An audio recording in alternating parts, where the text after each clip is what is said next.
Andhra politics లోని red book ని స్ఫూర్తిగా తీసుకొని తెలంగాణలో బీఆర్ఎస్ పింక్ బుక్ ని తెర మీదకు తెచ్చింది. కానీ ఖమ్మం జిల్లాలో మాత్రం ఆ డైరీలో పేర్లు రాసేందుకు వెనుకంజ వేస్తున్నారట. దాంతో పింక్ బుక్ ని ప్రస్తుతానికి పక్కన పెట్టేశారా, లేక అందులో పేర్లు రాసేవాళ్లు లేక డీలా పడిందా అనేది పార్టీ నేతలకే అర్థం కావడం లేదట. మొన్నటిదాకా గులాబీ శిబిరంలో ఉన్న వాళ్ళు కూడా ఇప్పుడు కాంగ్రెస్ వైపు చూస్తుండటంతో గులాబీ పార్టీ గుంబనంగా మారిందా? రాష్ట్ర రాజకీయాలను శాసించే జిల్లాలో పార్టీకి ఆదరణ తగ్గుతుండటంతో అధిష్టానం ఎమ్మెల్సీ కవితని రంగంలోకి దించిందా? అసలేం జరుగుతోంది ఖమ్మంలో?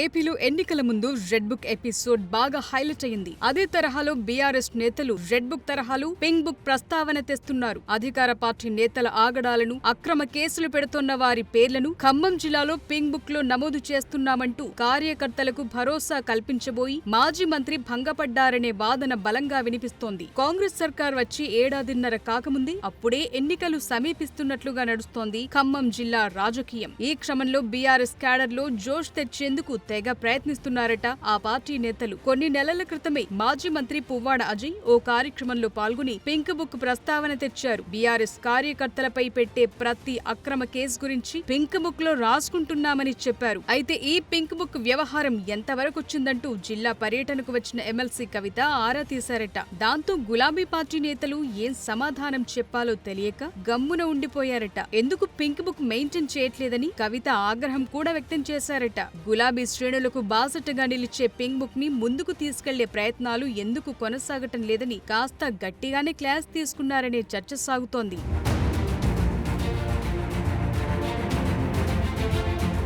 ఏపీలో జగన్ ప్రభుత్వం, అప్పటి ప్రతిపక్ష టీడీపీ నేతలపై ప్రభుత్వం దాడులు చేస్తోందని, అక్రమ కేసులకు పాల్పడుతోందని ఆరోపించారు నారా లోకేష్. అలా వైసీపీ సర్కార్ అక్రమాలను రెడ్ బుక్ లో నోట్ చేసుకుంటున్నామని, అధికారంలోకొచ్చాక వడ్డీతో సహా చెల్లిస్తామని ప్రకటించడం అప్పట్లో ఏపీ రాజకీయాల్లో సంచలనంగా మారింది. ఇప్పుడు బీఆర్ఎస్ ప్రతిపక్షంలో ఉండడంతో అదే ఫార్ములా ఫాలో అవ్వాలని చూస్తున్నారట. ప్రభుత్వాన్ని విమర్శిస్తే అక్రమ కేసులతో వేధింపులకు పాల్పడుతున్నారని బీఆర్ఎస్ నేతలు ఆరోపిస్తున్నారు. పోలీసులు కూడా పింక్ పార్టీ కార్యకర్తలను ఇబ్బంది పెడుతున్నారని, సోషల్ మీడియా పోస్టులపైన కేసులు పెడుతున్నారని బీఆర్ఎస్ నాయకత్వం కొన్నాళ్లుగా ఆరోపిస్తోంది. ఈ క్రమంలోనే పువ్వాడ అజయ్ కార్యకర్తలపై నమోదవుతున్న అక్రమ కేసులపై స్పందించారట. అన్ని పింక్ బుక్ లో నోట్ చేస్తున్నామని, అధికారంలోకొచ్చాక అందరి లెక్కలు తేలుస్తామని హెచ్చరించారు. అయితే అజయ్ దంచిన భారీ డైలాగులకు గ్రౌండ్ రియాలిటీకి అస్సలు పొంతనే లేదంటున్నారు. పెన్నులో ఇంకు లేదా, లేక బుక్కులో పేర్లు రాసేవాళ్లు లేరా అనే టాక్ వినిపిస్తోంది.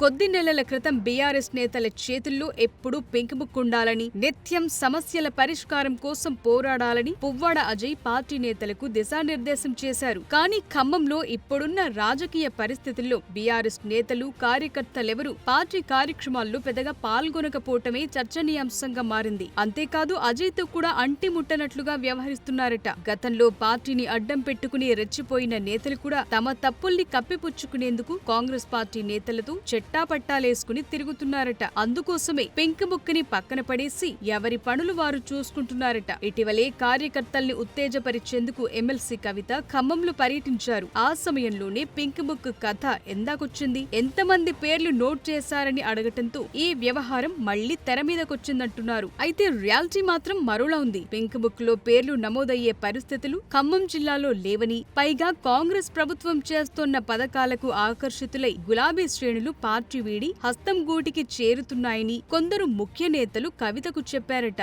దాంతో ఆమె అసహనానికి గురైనట్లు సమాచారం. ఉమ్మడి ఖమ్మం జిల్లాలో ఉన్నటువంటి పెద్దలే మరి వాళ్ళ ప్రభుత్వంలో భాగస్వాములై ఉన్నందుకు ప్రశ్నిస్తలేరేమో అని అనుకోవాల్సినటువంటి పరిస్థితి వచ్చింది. 10 ఏళ్ల బీఆర్ఎస్ పాలనలో ఎందరో కాంగ్రెస్ కార్యకర్తలను వేధింపులకు గురి చేశారని కాంగ్రెస్ నేతలంటున్నారు. అయితే ఖమ్మం జిల్లాలో ఆ సంస్కృతికి మంత్రుల బృందం స్వస్తి చెప్పిందనే చర్చ కాంగ్రెస్ వర్గాల్లో సాగుతోంది. గతంలో కాంగ్రెస్ నేతల్ని వేధింపులకు గురి చేసిన వారిపై ప్రతిచర్యలు చేపట్టకుండానే వదిలేసిన ఘనత అధికార పార్టీకి ఉందని గులాబీ పార్టీ నేతలే గుసగుసలాడుకుంటున్నారట. ఖమ్మం జిల్లాలో కాంగ్రెస్ నాయకులు ఎలాంటి కక్ష సాధింపు చర్యలకు పాల్పడటం లేదనే టాక్ బలంగా వినపడటంతోనే పింక్ బుక్ ని మూసేశారనే చర్చ సాగుతోంది. ఇకనైనా జిల్లాలో బీఆర్ఎస్ ముఖ్య నేతలుగా చెప్పుకునేవారు కార్యకర్తలకు భరోసా ఇచ్చి వారిని కాపాడుకోవాలని బీఆర్ఎస్ నాయకత్వం సూచిస్తోందట. ప్రభుత్వం నుంచి ఏవైనా ఇబ్బందులు తలెత్తితే బహిరంగంగానే నిరసనలు తెలియచేయాలని MLC Kavitha సుతిమెత్తగా హెచ్చరించారట.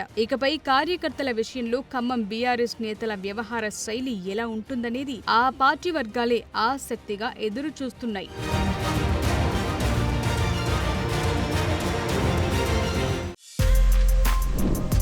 For more videos like this, subscribe Big TV channel.